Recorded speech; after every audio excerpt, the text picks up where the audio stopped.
Warning. Before we get started tonight, I want to be clear about something. This conversation isn't about attacking people, labeling neighbors, or pretending one side has all the answers. It's about perception. It's about how two Americans can watch the same speech, attend the same event, scroll the same headline, and walk away believing completely different realities just unfolded. We're going to talk about division, media narratives, cultural fractures, and how social media algorithms amplify emotional reactions over facts. That may make some listeners uncomfortable. It may challenge assumptions. That's not hostility. That's the point of this show. We don't tell you what to think.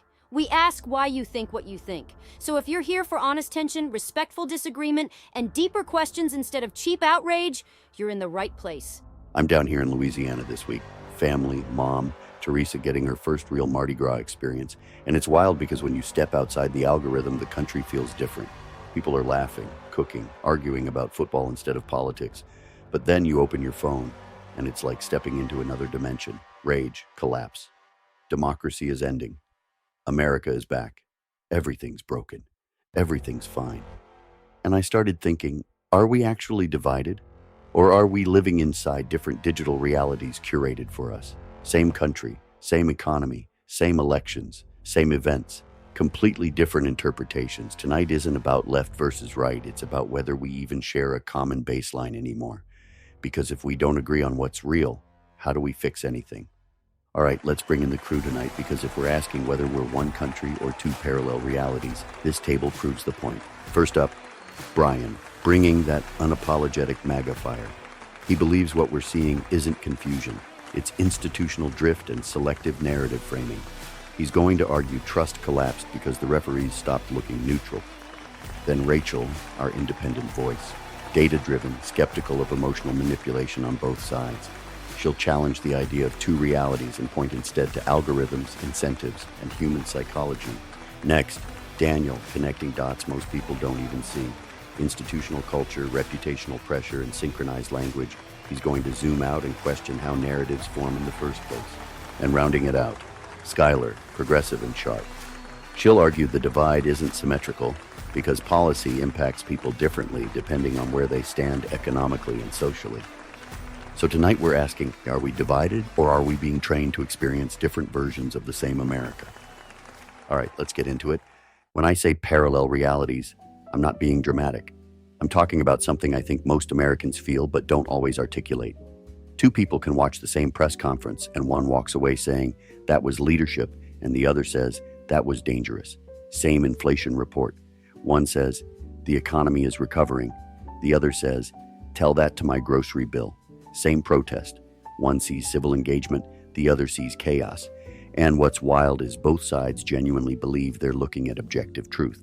So Rachel, let me start with you because you're usually the one pulling us back from the cliff edges. Are we actually living in two different realities, culturally, politically, economically? Or are we consuming two different curated versions of the same events? And if it's the latter, how much of that is organic disagreement? And how much of it is engineered by media ecosystems and algorithms that profit from outrage? I don't think we're living in two different realities. I think we're living in two different feedback loops. And that distinction matters. Reality is shared. Inflation numbers are what they are. Crime stats are what they are. A speech either happened or it didn't. But interpretation, that's where divergence explodes. Algorithms don't create facts, but they amplify framing. If you tend to engage with content that triggers anger, your feed learns that. If you engage with content that reinforces optimism, your feed learns that too.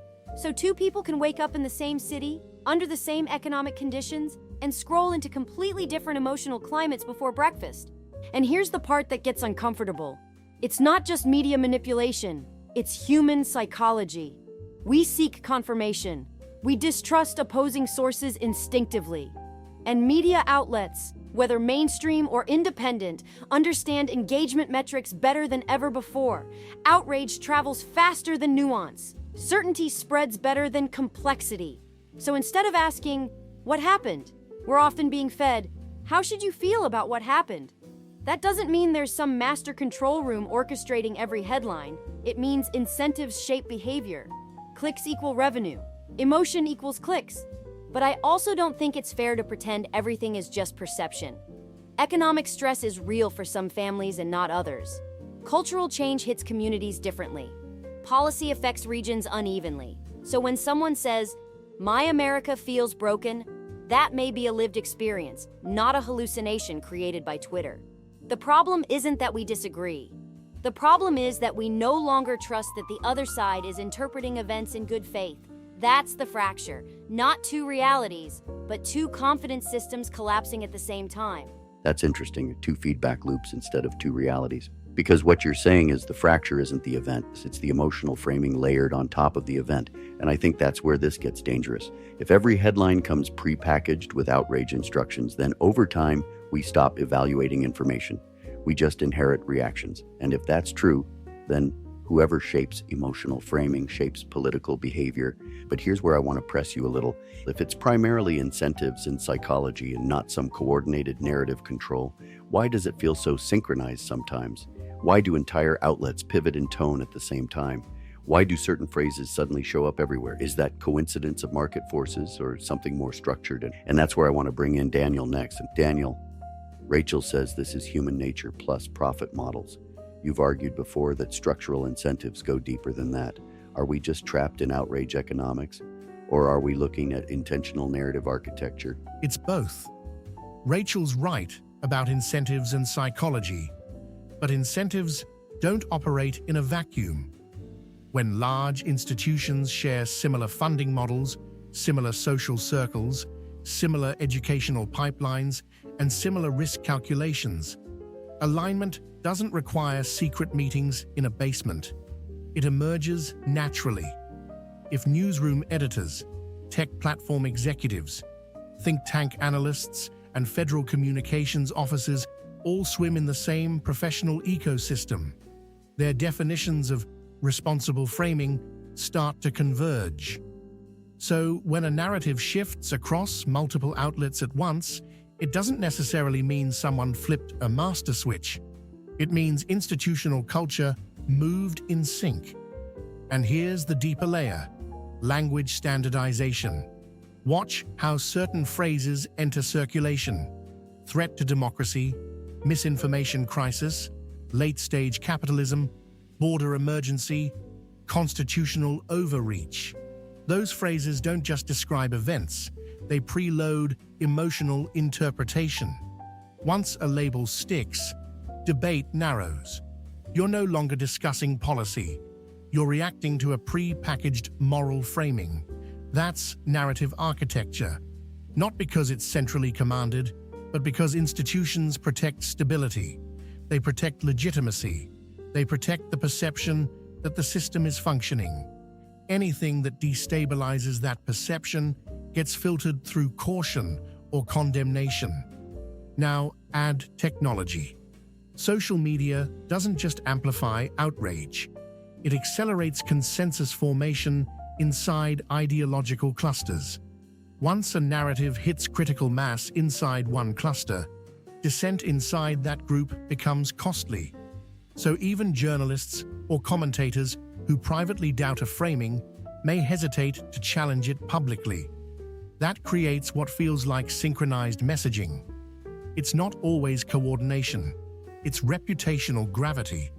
And when reputational gravity replaces open inquiry, you get parallel interpretive realities hardened by social pressure, not necessarily by secret conspiracy. So what you're both saying, in different ways, is that this isn't some movie script conspiracy, but it's also not accidental chaos. It's structure plus incentive plus human nature. And over time, that combination creates emotional silos that feel like different universes. But here's where it gets uncomfortable. If institutions naturally converge, and algorithms reinforce, and social pressure polices dissent, then how does an average American break out of that loop?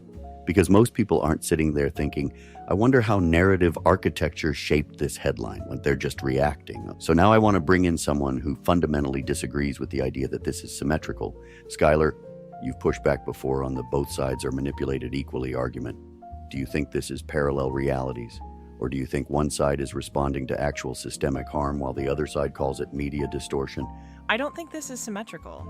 And that's where I part ways with the two feedback loops idea. Yes, algorithms amplify emotion. Yes, media ecosystems create interpretive silos. But we have to ask why certain narratives resonate in the first place. When people say healthcare feels broken, or wages haven't kept up, or environmental policy is ignored until a disaster happens, that's not just emotional framing. That's lived experience. And when those experiences are consistently dismissed as media manipulation, it reinforces the feeling that one group's reality is treated as less legitimate. There's also a power imbalance here. Not all narratives are created equal. Some media ecosystems are tied directly to corporate interests. Some political messaging is explicitly designed to frame regulation as tyranny and social programs as weakness. So when we talk about parallel realities, it can become a way to flatten the conversation as if everyone is equally confused. I don't think that's accurate. I think there are very real policy consequences that shape how communities experience the country. If you're working 2 jobs and still can't afford rent, that's not an algorithmic hallucination. And here's the part that worries me. When distrust becomes total, accountability collapses. If every investigative report is dismissed as narrative control and every opposing statistic is labeled propaganda, then we lose any shared mechanism for truth testing. That doesn't protect freedom. It weakens it. So yes, media incentives matter, but material conditions matter too. And until we acknowledge that different communities experience the same policies differently, we're not going to rebuild trust. Okay, so now we've got something real on the table. Rachel says feedback loops. Daniel says institutional convergence. Skylar says it's not symmetrical because policy impact isn't symmetrical. And that's the tension right there. Because if lived experience shapes perception and perception shapes politics, then whoever defines what counts as lived experience controls the moral high ground. And that's where this debate explodes every election cycle. So, Brian, I'm coming to you now because you've argued the opposite of Skylar before. You've said the system isn't ignoring working class Americans, it's weaponizing their frustration. You've said the media doesn't just amplify emotion, it selectively amplifies failure narratives depending on who's in power. So here's the question. Are we living in 2 parallel realities? Or is one side being conditioned to see collapse where there isn't one? No, we're not living in 2 realities. We're living in one reality that's being selectively narrated depending on who benefits politically from the framing. That's the difference. When gas prices spike under one administration, it's a crisis. When they spike under another, it's a complex global dynamic. When cities struggle with crime, it's either systemic injustice or law and order failure depending on who's holding office. That's not organic disagreement, that's narrative filtering, and people notice it. You can call it perception all you want, but working class Americans aren't stupid. They see tone shifts, they see outrage calibrated differently. And Skylar, I'm not dismissing lived experience. If you're struggling, you're struggling. But here's where I push back. Economic pain doesn't automatically validate the policy explanation being offered. You can have real frustration and still be misled about the cause. And that's where media framing matters. If every hardship is attributed to late-stage capitalism or corporate greed, while ignoring regulatory burdens, global supply chain disruptions, or policy trade-offs, then people are being guided toward a conclusion before the debate even starts. That's narrative architecture, and it absolutely leans in one direction culturally. The bigger issue isn't that Americans disagree. It's that trust in institutions collapsed because those institutions stopped appearing neutral. When media outlets openly align with ideological priorities, when tech platforms moderate unevenly, when government agencies comment on political narratives, that erodes confidence. And once trust erodes, every headline becomes suspect. That's not paranoia. That's pattern recognition. So no, I don't think we're living in 2 separate Americas. I think one America is watching institutions drift culturally left while being told they're imagining it. And there it is. 4 lenses. Same country. Rachel says feedback loops and incentives. Daniel says institutional convergence creates synchronized framing. Skylar says lived experience makes the fracture uneven, not symmetrical. Brian says the asymmetry is cultural drift inside institutions, not public confusion. So maybe the question isn't, are we two countries? Maybe the question is, do we still trust the same referees? Because once the referee is questioned, every call feels rigged. And once every call feels rigged, people stop arguing about policy and start arguing about legitimacy. And that's where parallel realities start to harden. All right, we're not ending the show, we're just closing this segment. Coming up next, merch drop, and then we'll bring it home with final thoughts. Stay with us. Before we close tonight, quick reminder. If you believe in conversations that challenge narratives instead of repeating them, support independent voices. The Data and Dissonance store is live right now at data-and-dissonance.printify.me/. Grab the 1776 American flag tee. Simple, bold, timeless. Pick up the Generation X gear, because some of us were built different and raised right. If you want something a little sharper, the I identify as non-binary car magnet is up, along with the classic liberal tears mug. And most importantly, fuel the debate with the coffee line. Bitterroot, dark roast. Rock Creek, medium roast. High Lakes, light roast. All three blends are live at $15.99. If you're tired of curated narratives, support a platform that questions them. All right. You know what stands out to me after tonight's conversation? Not that we disagree. That part doesn't scare me. Disagreement is healthy. Disagreement built this country. What concerns me is how quickly we assume bad intent from people who interpret events differently. Somewhere along the way, we stopped saying, "Why do you see it that way?" and started saying, "How could you possibly see it that way?" That shift from curiosity to contempt is where parallel realities begin to harden. And once contempt sets in, you're not debating policy anymore. You're defending identity.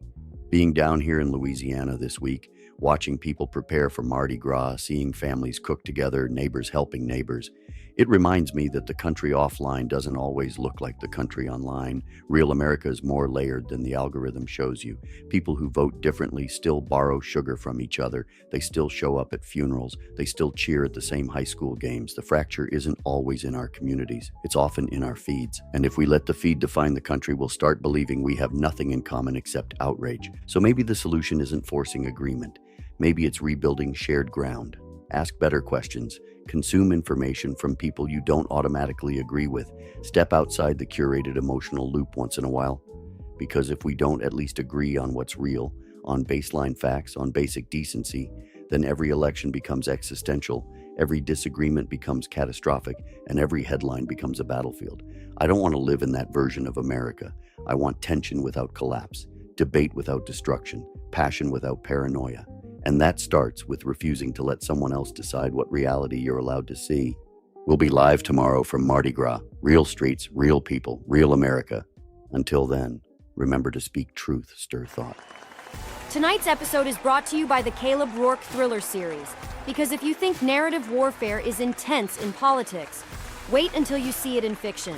If you like high-stakes suspense, covert operations, psychological chess matches, and stories that ask what happens when power operates in the shadows, then this series was written for you. Start with the Covenant Protocol, where hidden networks and political leverage collide. Move into the Prophet Directive, where influence isn't just political, it's global. And stay tuned for Book 3, Black Echo Rising, because the story is far from finished. If you enjoy the themes we tackle here on Data and Dissonance, power, truth, control, perception, you'll see those threads woven straight through the Caleb Rourke universe. Available now on Amazon. Support the show. Support independent storytelling. And now, we'll see you live tomorrow from Mardi Gras.